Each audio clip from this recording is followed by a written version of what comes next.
Bien, queridos hermanos y amigos, tengan ustedes muy buenos días. Bienvenidos a un estudio más. Tenemos ya un desarrollo para el día de hoy. Durante la semana hemos estudiado un tema importante y para el día de hoy quisiéramos tener este desarrollo con todo lo que se refiere al estudio que hemos tenido durante toda la semana. Antes de poder desarrollar este estudio, quisiéramos invitarte a donde estás, puedas acompañarnos. Vamos a doblar las rodillas, de lo contrario, si podemos inclinar el rostro, vamos a hacerlo para así poder comunicarnos con nuestro Creador. Que Él sea quien dirija este estudio, que Él sea quien ponga palabras adecuadas para poder nosotros desarrollar este maravilloso mensaje y así podamos tener el alimento a tiempo. Vamos a orar, acompáñanos en la oración. Padre nuestro que está en los cielos, santificado sea su nombre, venga a nosotros su reino, haga su voluntad así en la tierra como en el cielo. En esta mañana, querido Padre, queremos invitarle para que nos pueda acompañar en el estudio que vamos a tener, sabiendo, Señor, que como humanos no podemos depender de nosotros mismos, solamente de su poder de usted. Sea usted quien haga, Señor, el ejercicio en nosotros de cada día de poder buscar a través de su palabra y así, Señor, poder alimentarnos esta mente finita. Quisiéramos comenzar, acompáñanos, que sea usted quien dirija, le pedimos en el nombre de nuestro Señor Jesucristo. Amén. Bien, queridos hermanos, estamos para el día de hoy, el día 7 o el séptimo día, como lo representa el capítulo 2 del libro de Génesis, y en este día queremos compartir con ustedes este desarrollo importante que estaremos ya pues de alguna manera compartiendo también en la escuela sabática para cuando nos estemos presentando en algún templo, en algún lugar, y así poder alimentarnos. Hermanos, Habacuc capítulo 2, el verso 20, dice: «Mas Jehová está en su santo templo, calle delante de él toda la tierra». El profeta indica reverencia ante la presencia de Dios. La palabra calle significa pues ser reverente ante la presencia de Dios. No es que tú no puedas abrir la boca para decir algo, la idea es que tengamos reverencia, no tengamos esa situación de que lo hacemos como en cualquier lugar, de poder levantar la voz fuerte, podríamos decir así, exageradamente, o de poder estar riendo a carcajadas porque estamos en la presencia de Dios. De alguna manera podemos sonreír, es lo contrario a reír a carcajadas. Entonces el profeta dice, calle, dice, delante de él toda la tierra, porque el Señor está en su templo. Ahora, la pregunta que quisiéramos hacernos en esta mañana, ¿de qué templo o de cuál templo está hablando? Quisiéramos leer el testimonio que se encuentra en Joyas 2, en la página 196. Dice: las dependencias de las iglesias deben ser investidas con sagrada reverencia. Hermanos queridos, si hay iglesias que se han formado en esta época, pero tienen que tener como conocimiento cuál es su sagrada reverencia y cómo deberían investirse, dice el testimonio, en forma reverente, en una forma adecuada, porque hoy por hoy ya casi los cultos que se hacen en los templos automáticamente se está representando como un culto irreligioso o un culto pagano que no es reverencia, que más de lo que puede haber como un culto agradable al Señor, se está agradando a los hombres o se está agradando al oído, porque Eso es lo que entretiene a la gente. Hermanos queridos, el título para la semana, el templo, y quisiéramos desarrollar en este día y que ustedes también, ahí donde están, nos acompañen. Ahí donde están puedan ustedes comentar, ustedes pueden también estudiar. De lo contrario, hermanos, el Señor no se agradará de nosotros, porque Dios quiere que su pueblo también sea hacedor. No solamente oidor, sino también hacedor. Entonces, en el libro de Mateo, el capítulo 23 y el verso 13, la palabra del Señor dice lo siguiente. Te invito a buscar, si tú tienes ahí tu Biblia, el capítulo 23 y el verso 13.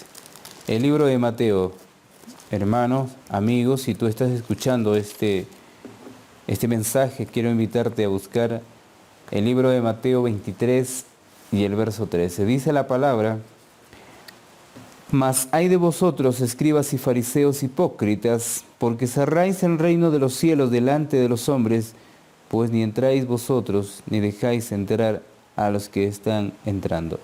La palabra expresada en la Escritura no está mencionando de un templo literalmente, sino del templo espiritual.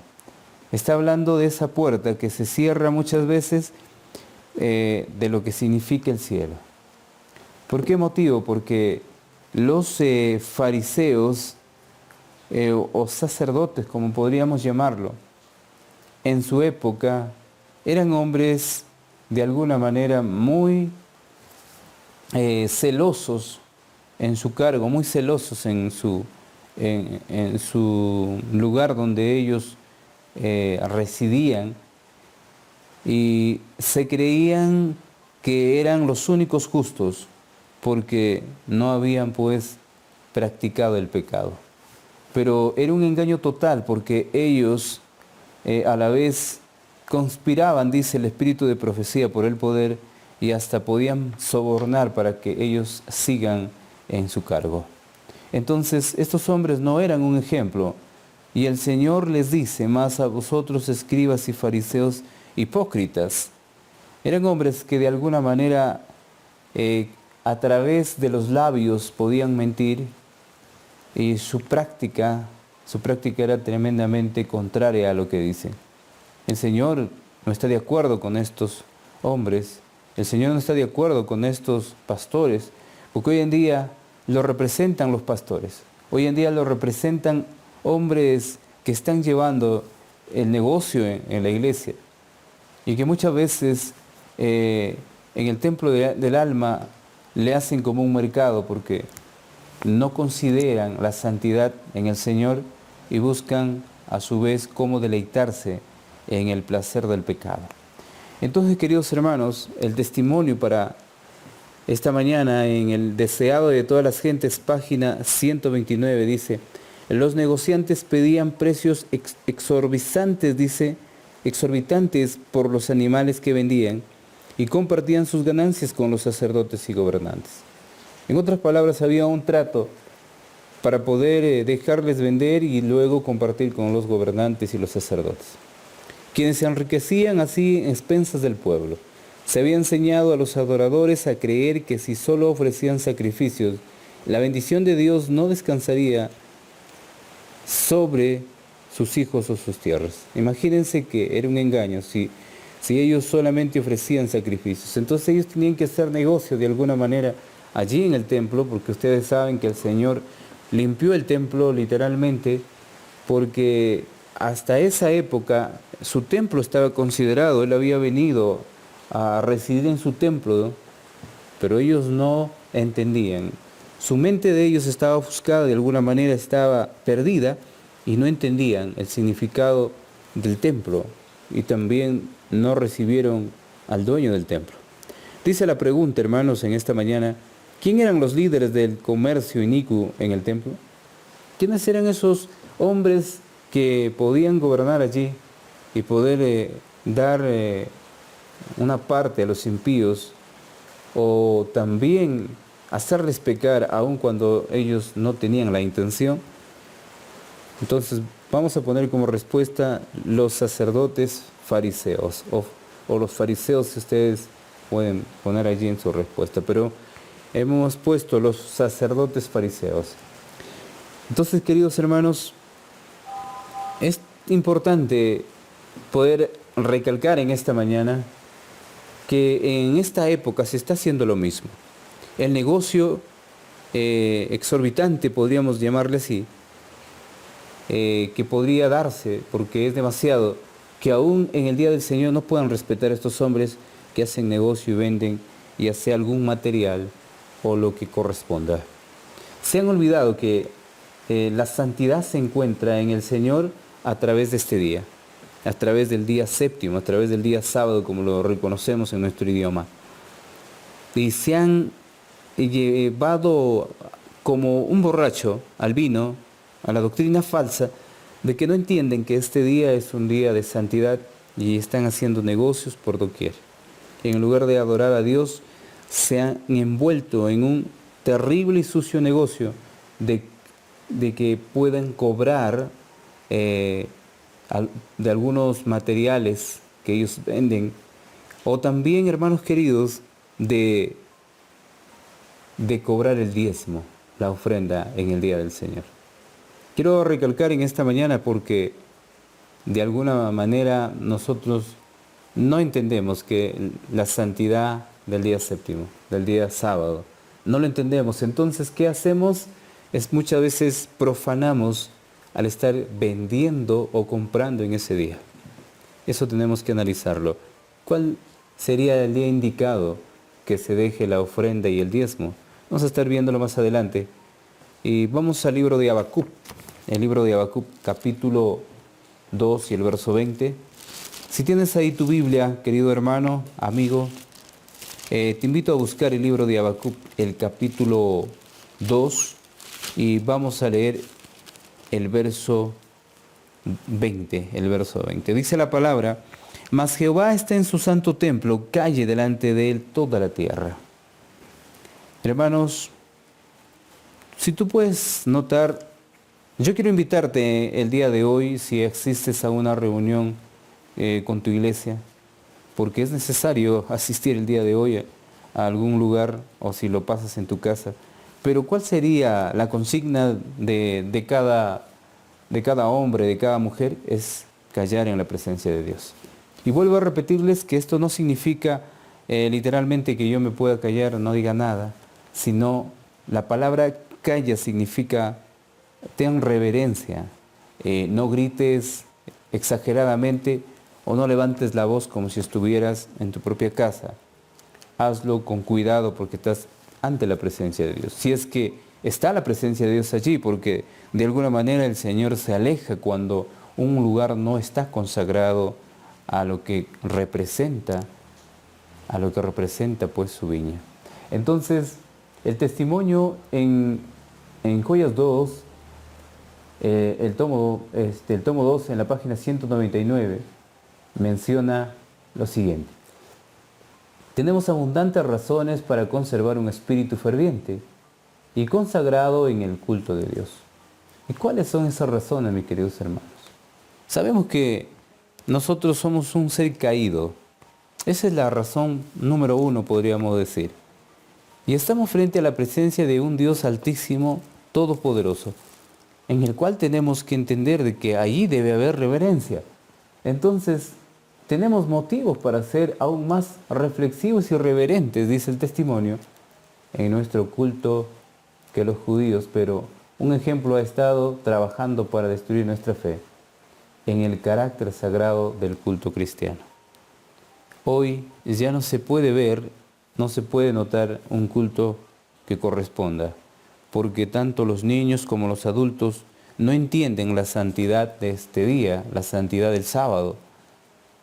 No entienden porque de alguna manera no han escudriñado las Escrituras y no han entendido que estamos frente a la presencia de un poderoso Dios que por nuestra naturaleza pecaminosa no podemos compadecer ante Él, y que si no fuera por la gracia de nuestro Señor Jesucristo, no podríamos acercarnos y pedirle a Él. gracias a ese medio, gracias a esa puerta, a esa escalera que lo representa la palabra, hoy podemos llegar al Padre. Pero es terrible cuando no entendemos y creemos nosotros poder estar o tener el derecho de estar en la presencia de Dios. Hermanos y amigos, nosotros no podemos ir a la presencia de Dios sin que no tenga que ver el medio. Dice la pregunta, ¿qué significado espiritual tenía? Bueno, estamos en la segunda pregunta. ¿Cuál debe ser la actitud de cualquiera que viene a Dios? Vamos a poner reflexivos y reverentes. Reflexivos y reverentes.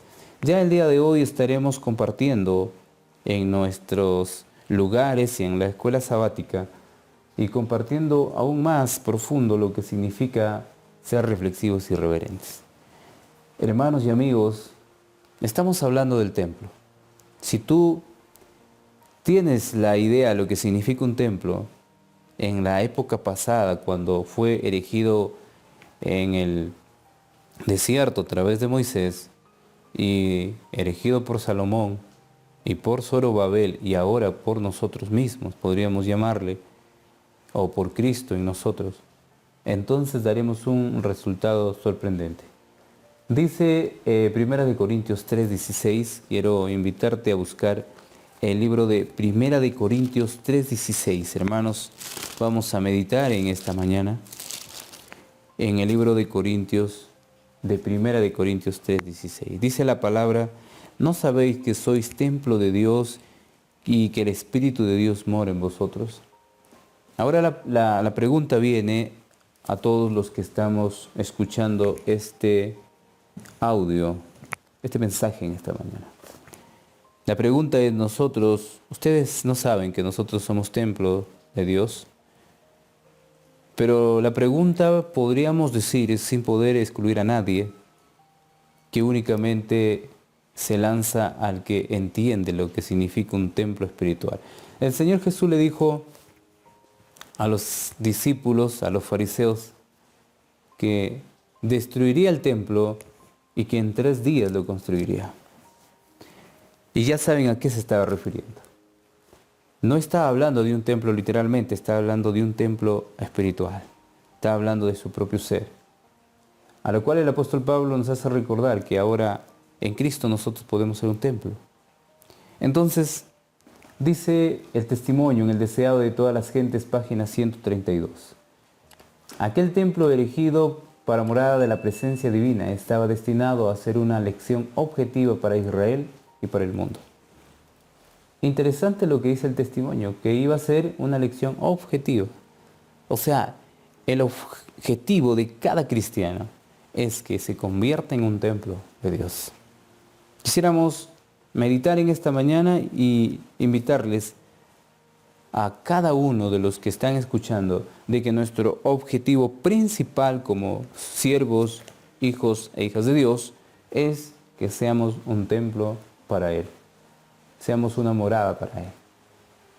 Y no menciona automáticamente al pueblo de Israel nada más, sino al mundo entero. Desde las edades eternas había sido el propósito de Dios que todo ser creado, desde el resplandeciente y santo serafín hasta el hombre, fuese un templo para que Él habitase, dice, para que en Él habitase el Creador.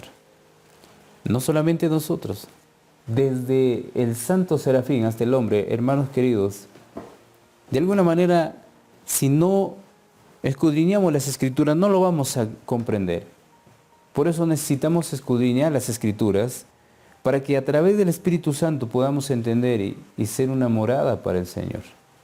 Ahora el Señor quiere habitar en tu corazón. Tú puedes ser un templo y la pregunta es, ¿cómo está erigido ese templo? ¿De qué está hecho y para quién está hecho? ¿Has escuchado decir a las personas, mi cuerpo me pertenece, puedo hacer con él lo que quiero? Entonces el apóstol dice, si coméis o bebéis o hacer otra cosa, hacedlo para la gloria de Dios. 1 Corintios 10:31. Si tú comes o bebes o haces alguna cosa, lo haces para la gloria de Dios. No te pertenece tu cuerpo, ha sido comprado por precio.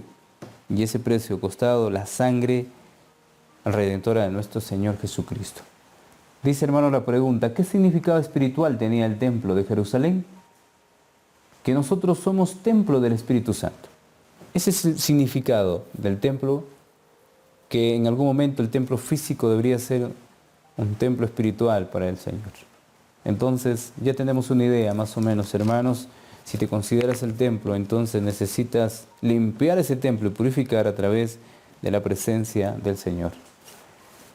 Seguimos avanzando por el día de hoy. Estamos hablando acerca del templo. Si tienes allí alguna pregunta o quieres compartir, hazlo con toda responsabilidad. Este es un tema importante para todo el mundo y queremos pues afianzarnos en el Señor antes que Él venga por segunda vez. Dice el libro de Malaquías, el capítulo 3, del 1 al 3. Si tienes ahí tu Biblia, hermano, amigo, y todo aquel que nos está escuchando en esta mañana, te invito a buscar el libro de Malaquías, el capítulo 3, y del 1 al 3. Vamos a lecturar, dice la palabra. He aquí yo envío mi mensajero, el cual prepara el camino delante de mí, y vendrá súbitamente a su templo el Señor a quien vosotros buscáis, y el ángel del pacto a quien deseáis vosotros, he aquí viene, ha dicho Jehová de los ejércitos. ¿Y quién podrá soportar el tiempo de su venida? ¿O quién podrá estar en pie cuando Él se manifieste? Porque Él es como fuego purificador y como jabón de lavadores. Y se sentará para afinar y limpiar la plata, porque limpiará a los hijos de Leví, los refinará como a oro o como a plata, y traerá a Jehová ofrenda en justicia. Hablando de su venida al hombre, y automáticamente pues está hablando de lo que será su presencia en algún momento, literalmente, pero también de una venida que podríamos decir desde el momento en que tú lo aceptas a Él. Desde el primer momento en que tú abres la puerta de tu corazón para que Él pueda habitar como un huésped honrado, porque Él es el Creador. Y lo importante que dice el verso 3, que limpiará a los hijos de Leví. Hermanos y amigos, en la antigüedad, en el antiguo Israel, había una tribu quien tenía que servir en el templo, los hijos de Leví. Esta tribu, la tribu de Leví, tenía que considerar pues ese cargo que el Señor le había dejado, no habían recibido herencia, y el Señor los consideró pues para ser trabajadores, administradores en su templo. Y ellos fueron considerados los que iban a llevar adelante todo lo que se refiere al templo. En este tiempo ya no existe la tribu, desapareció prácticamente, pero espiritualmente necesitamos conocer de que esta tribu existe aún y está en todos aquellos que tienen un servicio al Señor.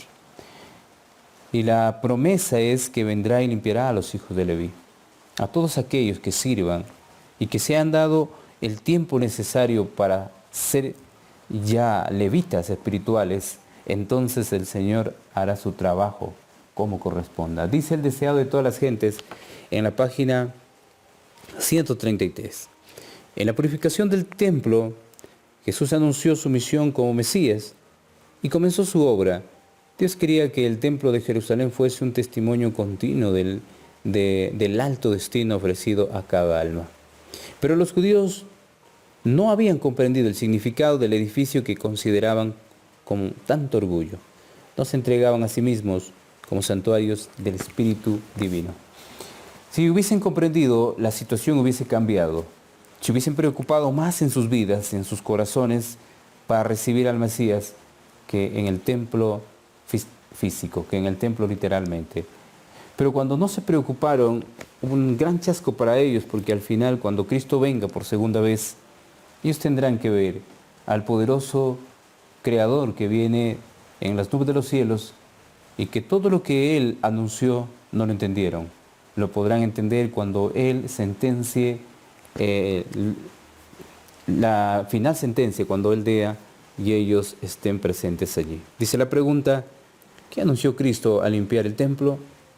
Que limpiará a los hijos de Leví, que limpiará a todo aquel que se allegue a Él, que limpiará a todo aquel que le dé un servicio, que le rinde un servicio.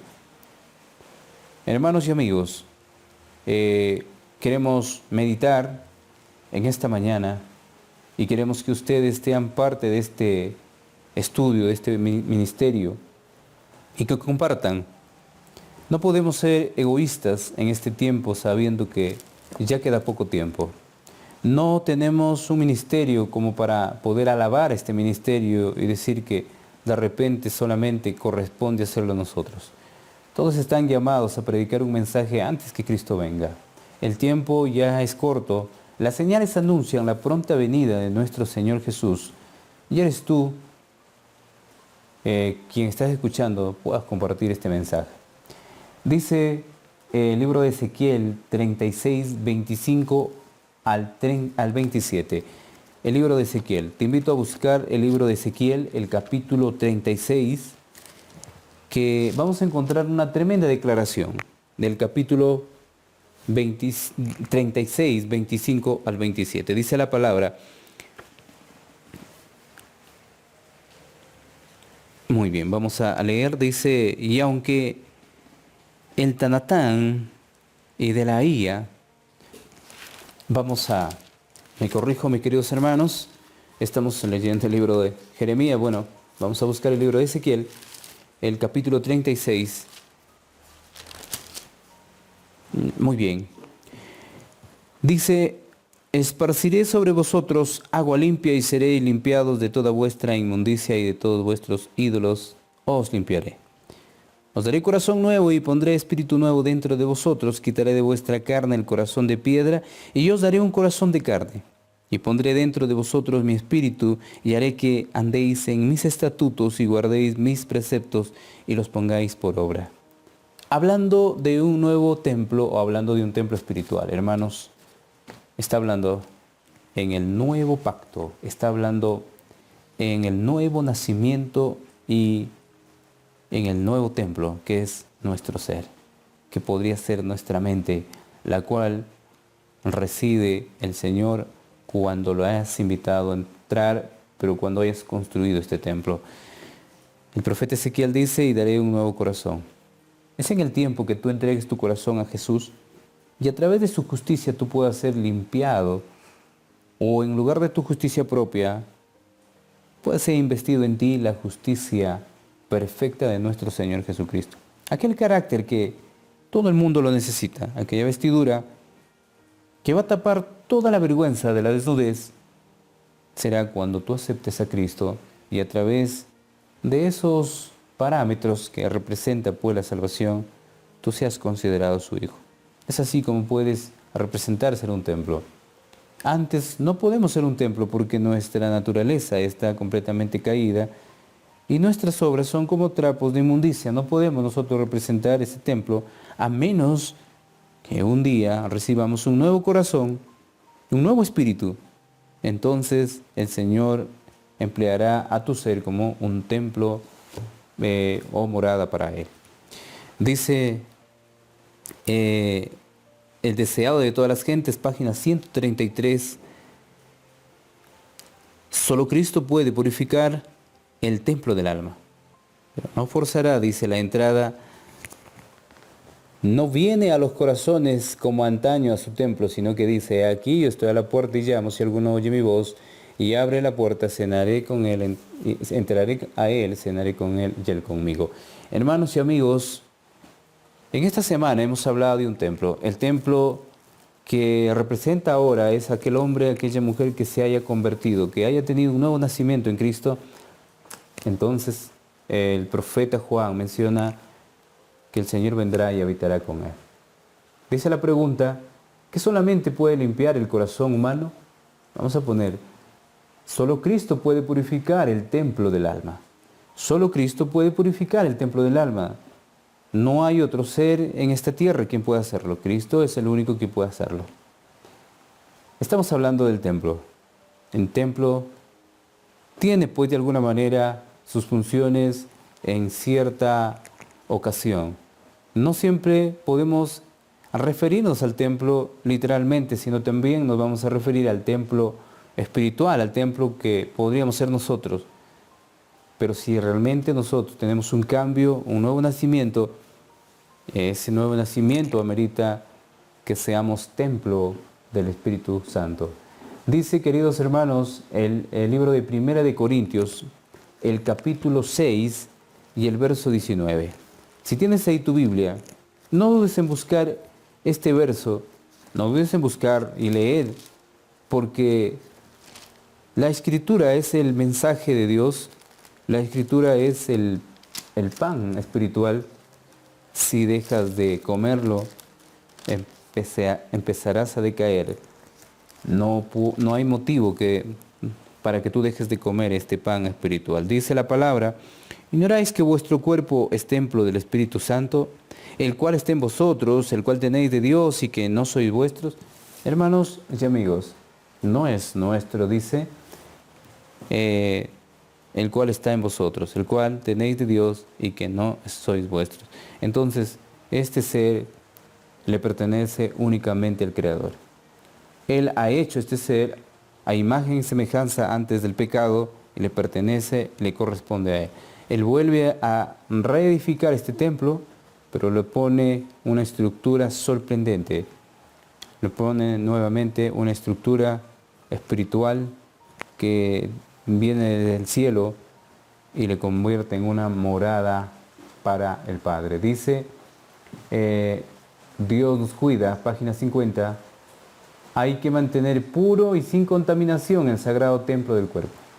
Para que el Santo Espíritu de Dios pueda morar en él, debemos conservar fielmente las propiedades del Señor, porque cualquier exceso que cometamos con nuestras facultades acortará el tiempo en que nuestra vida pueda ser usada para gloria de Dios. Tened presente que debemos consagrar todo alma, cuerpo, espíritu a Dios. Interesante lo que dice el testimonio, que hay que mantener puro y sin contaminación al sagrado templo. Hermanos queridos, después que tú conozcas, o después de que tú hayas caminado en el mundo de oscuridad y te has entregado al Señor Jesús, la pregunta es, ¿cómo deberíamos comportarnos ante su presencia? Y no es como el hombre piensa, no es como el hombre está ideándose, de que tú te perteneces y puedes comer o beber lo que quieres. La única razón por la cual el Señor Jesús murió es para salvar a aquella alma que está pereciendo. Pero como resultado, el hombre tiene un cuerpo y su cuerpo debe ser representado tal como es, tanto por fuera como por dentro. Dice la pregunta, ¿qué es nuestro cuerpo para Dios? Un templo sagrado. La respuesta, hermanos queridos, un templo sagrado. El día de hoy, el Señor quiere visitarte donde tú estés. Quiere visitarte en donde tú estés y darte la bienvenida y enseñarte un nuevo mensaje. Si no has considerado ser el templo de Dios, necesitas considerarlo, pero para que puedas ser un templo de Dios, necesitas saber que hay un nuevo nacimiento en el ser y que ese nuevo nacimiento amerita que aceptes a Cristo Jesús como tu único Salvador. Ahí donde estás, si crees conveniente entregar tu corazón a Jesús, hazlo ahora, porque mañana puede ser demasiado tarde. Comparte este mensaje, amigos, vecinos, familia, y estarás haciendo la obra. Estarás haciendo la obra rápidamente para que Cristo regrese por segunda vez. Que el Señor te bendiga en este día y que todas las bendiciones caigan sobre ti y que el Señor sea tu único ayudador. Bendiciones, un abrazo a la distancia. Nos encontramos en un próximo estudio el día de mañana.